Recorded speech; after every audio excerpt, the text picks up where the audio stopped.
நீட்டை எதிர்த்து பேசுறவங்க என்ன படிச்சிருக்காங்கன்னு முதல்ல பார்க்கலாங்க ஐயா. உள்ளாட்சித்துறையினுடைய அமைச்சர் KN நேரு படித்திருப்பது 12வது. KKSSR ராமச்சந்திரன் அமைச்சர், அவர் படித்திருப்பது 8வது பாஸ் 10வது ஃபெயில். TM அன்பரசன் சிறு குறு தொழிலுக்கான அமைச்சர் 11ஆம் கிளாஸ். அனிதா ராதாகிருஷ்ணன் மீன்வளத்துறை அமைச்சர் 10ஆம் கிளாஸ்.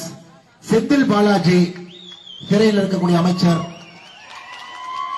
12ஆம் வகுப்பு.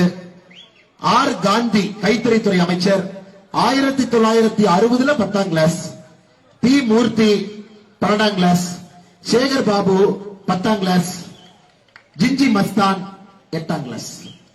இன்னைக்கு இவங்க எதுவுமே ஐயா, நான் கம்மியா படிக்கிறவங்களை பத்தி தவறா சொல்லுங்க ஐயா. கம்மியா படித்தவர்கள் மேதைகள் இருக்கிறாங்க. படிப்பை பற்றி தெரியாதவர்கள் எதற்காக நீட்டை பற்றி பேச வேண்டும் என்கின்ற குறைய நான் சொல்றேன்.